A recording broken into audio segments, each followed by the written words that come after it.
రంగారెడ్డి జిల్లా నార్సింగిలోని పుప్పాలగూడ ఫర్నిచర్ గోదాంలో భారీ అగ్ని ప్రమాదం జరిగింది. ఒక్కసారిగా ఎగిసిపడిన మంటలను చూసి పక్కనే ఉన్న అపార్ట్మెంట్ వాసులు భయాందోళనతో ఇళ్ల నుంచి బయటకు పరుగులు తీశారు. సమాచారం అందుకున్న అగ్నిమాపక సిబ్బంది స్పాట్లోకి చేరుకుని మంటలను అదుపులోకి తీసుకొచ్చారు.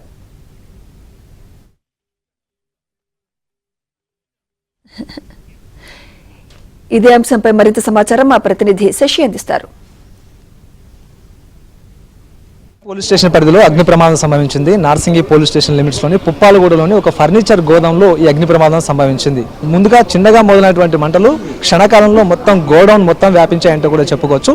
గత 3 సంవత్సరాల క్రితం నుంచి కూడా జనావాసాల మధ్య అక్రమంగా ఈ గోడౌన్ నడుస్తూ ఉంది. ఇందులో ఎక్కువగా ఫర్నిచర్ తయారు చేస్తూ ఉంటారు, అలాగే మంచాలు తర్వాత పరుపులను తయారు చేసి ఇక్కడ నుంచి మిగతా ప్రాంతాలకు ఎగుమతి చేస్తూ ఉంటారు. అయితే మధ్యాహ్నం 2 గంటల ప్రాంతంలో చిన్న నిప్పురవ్వతో మొదలైనటువంటి మంటలు ఒక్కసారిగా కూడా గోడౌన్ మొత్తం వ్యాపించడంతో పాటు పక్కన ఉండేటటువంటి అపార్ట్మెంట్ లో కూడా మంటలు వెళ్ళినట్టుగా కూడా తెలుస్తుంది. ఎప్పుడైతే మంటలు పెద్ద ఎత్తున ఎగిసిపడ్డాయో పక్కన అపార్ట్మెంట్ లో ఉండే వాళ్ళంతా కూడా భయాందోళనకు గురయ్యారు. వారందరూ కూడా కిందకు వెళ్ళిపోయారు. ఇదే కాకుండా మంటలు మొదలైన తర్వాత మంటలు ఆర్పాల్సినటువంటి ఇందులో పనిచేసేటటువంటి కార్మికులు వారు కూడా భయంతో పరుగులు తీశారు. అయితే స్థానికంగా ఉండేటటువంటి అపార్ట్మెంట్ లో ఉండేవారే మంటలను అదుపు చేసేటటువంటి ప్రయత్నం చేశారు. అదే సమయంలో ఫైర్ ఇంజన్ కూడా సమాచారం అందుకుంది. 2 ఫైర్ ఇంజన్లు ఘటనా స్థలికి చేరుకుని సుమారుగా గంట పాటు శ్రమించి మంటలను పూర్తి స్థాయిలో అదుపులోకి తీసుకుని వచ్చారు. ఇక్కడ ఒక రకంగా చెప్పాలంటే అపార్ట్మెంట్ వాసుల సాహసమైన చెప్పాలి. మంటలు ఎగిసి పడుతున్నప్పుడు వారు ఏమాత్రం భయాందోళనకు లోనవ్వకుండా చాలా మంది కూడా మంటలు అదుపు చేసేందుకు విపరీతమైనటువంటి ప్రయత్నాలు కొనసాగించారు. సో వారి ప్రయత్నమే మంటలు అదుపు కావడానికి దోహదపడిందంటూ కూడా చెప్పుకోవచ్చు. మనతో ప్రత్యక్ష సాక్షులు ఉన్నారు, మంటలు ఆర్పిన వాళ్ళంతా ఉన్నారు. ఒకసారి వారితో మాట్లాడదాం. అసలు మంటలు ఎప్పుడు ప్రారంభమయ్యాయి, ఎలా ప్రారంభమయ్యాయి? సుమారు 2 గంటల క్రితం సడన్ గా చిన్న పొగతో మొదలైంది. అసలు ఏం జరుగుతుందో తెలిసేలోపే మంటలు విపరీతంగా వ్యాప్తి చెందాయి. మేమంతా అపార్ట్మెంట్లో ప్రమాదం అని తెలిసి ముందు కిందకు వచ్చాము.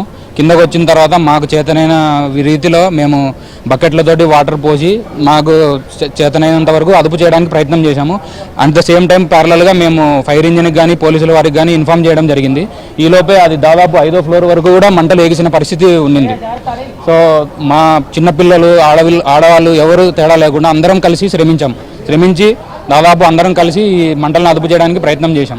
ప్రమాదమే తప్పిందని చెప్పాలి. పెద్ద ప్రమాదమే అండి, చాలా పెద్ద ప్రమాదం. లోపలికి మాకు హెచ్ఎండిఏ పర్మిషన్ ఉంది, అందుకే సెట్ బ్యాక్ కనీసం ఈ 4 ఫీట్ల డిస్టెన్స్ 6 ఫీట్ డిస్టెన్స్ ఉంది. ఇక్కడ పెట్టిన కార్లు కూడా మొత్తం ఇప్పుడు మీకు చూపిస్తాం. ఆ కార్లు కూడా బ్యాక్ సైడ్ కార్లు కూడా మొత్తం కాలిపోయాయి. మేము కార్ల మీద వాటర్ కొట్టాలా, ఇక్కడ నుంచి వచ్చిన వాటర్ని అదుపులో, ఇక్కడ నుంచి ఫైర్ని అదుపులో పెట్టుకోవాలా, పిల్లల్ని పట్టుకోవాలా, లేడీస్ని పట్టుకోవాలా. డ్రైనేజ్ పైపులు చెప్పలేదా జనావాసాల మధ్య?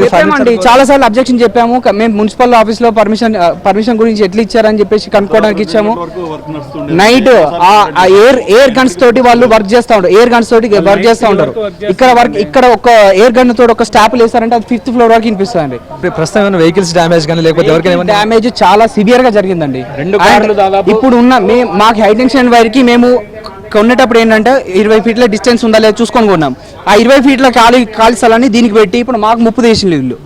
ఇప్పుడు చూడండి మీరు ఇక్కడ ఈ అపార్ట్మెంట్ కి ఎక్కడ చూడండి, లోపలికి ఏసీలు కూడా తగలబడినట్టు కనిపిస్తుంది. తగలబడి లోపల చిన్న పిల్లలు ఉన్నారు. సమ్మర్ ఇప్పుడు ఏసీలు వాడుకుంటూ పిల్లలు 201 ఈ ఫ్లాట్ లో ఒక చిన్న పిల్లాడు పడుకొని ఆ బాబు లేచి వేడిగా వస్తుంది డాడీ అని అంటే ఆ పేరెంట్స్ అలర్ట్ అయ్యారు. అప్పటి వరకు వాళ్ళకు కూడా తెలియదు. ఇంత దారుణంగా ఉంది సిచ్యువేషన్ ఇక్కడ. అసలు ఫస్ట్ థింగ్ మేము చేసిన మంచి పని ఏంటంటే కరెంట్ ఆపేసాం. అది కానీ ఆన్లోనే ఉండింటే ఇంకా ఏం జరిగేదో ఏం ప్రమాదం చేయో ఊహకు అందలేదు. ముందు మేము కరెంట్ లైన్ ఆపేసుకొని మా లేడీస్ మేము అందరం కలిసి ఉన్న వాళ్ళందరం కలిపి మా వాటర్ ట్యాంకులోంచి వాటర్ తీసుకొని మేము మొత్తం వాటర్ కొట్టుకున్న తర్వాత వచ్చింది ఫైర్ ఇంజిన్ వచ్చిన తర్వాత ఫైర్ ఇంజిన్ వాళ్ళు చాలా సేవ్ చేశారు మమ్మల్ని. మా పక్కకు వచ్చి తీసుకొచ్చి మా అపార్ట్మెంట్ దగ్గరికి తీసుకొచ్చి వాళ్ళు సేవ్ చేశారు. ఇంకా కూడా ఇప్పటికి కూడా మంటలు వస్తున్నాయి. ఆ ఓనర్ ఎక్కడ ఉన్నాడో, వాళ్ళ వర్కర్స్ ఎక్కడ ఉన్నారో వాళ్ళు ఎవ్వరు లేరు అసలు. సో మొత్తానికి మంటలు అదుపు అయితే అయినాయి. సుమారుగా గంట పాటు శ్రమించిన తర్వాత ఇటు మంటలు కూడా పూర్తి స్థాయిలో అదుపులోకి వచ్చాయి. ఎప్పుడైతే మంటలు చెలరేగాయో ఆ వెంటనే పక్కనే ఉండేటటువంటి అపార్ట్మెంట్ వాసులు అలర్ట్ అయ్యారు. విద్యుత్ సరఫరాను కూడా పూర్తి స్థాయిలో నిలిపివేశారు. సో మొత్తానికి కొంత నష్టమైతే వాటిల్లింది. అపార్ట్మెంట్ వాసులకు సంబంధించినటువంటి ఏసీలు తగలబడ్డాయి. మరోవైపు వారి కార్లు కూడా ప్రజెంట్ డ్యామేజ్ అయినట్టుగా తెలుస్తోంది. సో మొత్తానికి ఇక్కడ నుంచి ఇప్పటికైనా సరే ఈ గోడౌన్ తరలించాలంటూ కూడా స్థానికంగా ఉండేటటువంటి అపార్ట్మెంట్ వాసులు డిమాండ్ చేస్తూ ఉన్నారు. కెమెరా పర్సన్ సన్నీతో కలిసి శశి, ఏబిఎన్ ఆంధ్రజ్యోతి.